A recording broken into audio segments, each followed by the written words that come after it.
Kumusta mga buddy? Heto nga pala ang listahan ng mga artista, celebrities o mga sikat dito sa Pilipinas na sumakabilang buhay ngayong taong 2023. Well, for sure, ang iba dito ay alam mo na o nabalitaan mo na dahil na nga rin sa tulong ng social media. Pero syempre, since makakalimutin din tayo minsan, ay heto at pinagsama ko na lahat from January to December. Dito ay malalaman nyo din ang exact date ng kanilang paglisan at ang sanhi mismo ng mga ito. Kaya kung gusto mong malaman ang buong detalye ay siguraduhin mo lang na tapusin ang videong ito hanggang sa dulo. I-like at i-subscribe mo na din yan para lagi kang updated sa mga bago nating videos. Number 1, John Regala.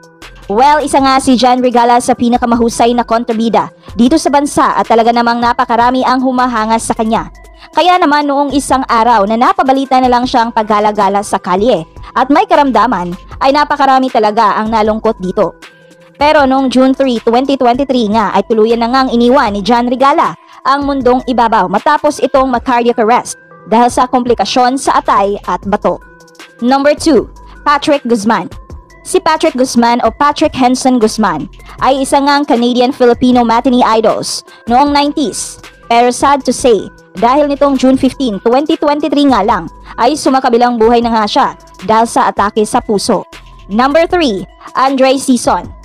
Inihahanda na sana ng talent agency na Sparkle GMA artist si Andre Sison upang ipakilala bilang bagong kahuhumalingang batang artista.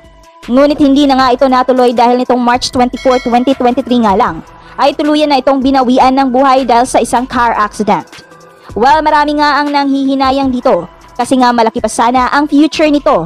Ngunit yun nga at hanggang dito na lang talaga ang buhay niya. Number 4, Mike Enriquez. Isa nga sa pinakamahusay na broadcaster ng bansa si Mike Enriquez at marami din talaga ang humahanga sa taong ito. At ang di nga malilimutan ng mga tao sa kanya ay ang mga ubunga na sumisingit sa tuwing nagbo-broadcast siya on live TV. Kaya naman marami din talaga ang nalungkot noong nilisan na nga ng mundong ibabaw noong August 29, 2023 dahil sa cardiac arrest habang ginagawa ang kanyang routine dialysis. Number 5, Mario Dumawal. Isa din si Mario Dumawal sa kilalang reporter at entertainment columnist dito sa bansa. Ngunit nitong July 5, 2023 nga lang ay tuluyan na nitong nilisan ang mundong ibabaw. Nung una ay nakaranas ito ng heart attack. Pero dahil nga nagkakomplikasyon ito, ay nagkaroon siya ng severe fungal infection. At dito na nga siya tuluyang binawian ng kanyang buhay. Number 6, J.M. Canlas. Ang former child actor at kapatid ng Game Boy star na si Elijah Canlas ay linisan na nga ang mundong ibabaw noong August 3, 2023 at ang nakakalungkot pa dito ay ang naging sanhi ay ang kanyang depresyon. Number 7, Joey Paraz. Ang komedyante, actor, filmmaker at singer na si Joey Paraz ay tuluyan na ngang linisan ang mundong ibabaw noong October 29, 2023 after a series of heart attacks. Sa pagkawalang ito nga ni Joey Paraz, aka Big Kekang, ay marami din talaga ang nalungkot. Lalo pat isa din talaga siya sa nagpabuhakak sa atin ng tawa noong mga panahong gusto nating maging masaya. Sobrang napaka-effective din kasi ng komedyante nitong si Joey Paraz, kaya ganun din kasakit noong nawala siya. Number 8, Robert Arevalo. Ang veteran actor na si Robert Arevalo ay madalas talaga nating nakikita sa telebisyon dahil nga din sa husay nito sa pag-arte. Ngunit yun nga, nitong August 10, 2023 ay tuluyan na nga nitong nilisan ang mundong ibabaw dahil sa kanyang karamdaman na Parkinson's disease. Number 9, Angela Perez. Si Rowena Moralim, o mas kilala nga bilang si Angela Perez, ay iniwan nga ang mundong ibabaw noong March 29, 2023 sa edad na 55 at ang dahilan nga dito ay stroke. Number 10, Isabella Echari. Si Isabella Echari, kapatid ni Cal Echari ay na-diagnose nga noong May 2022 na may brain tumor.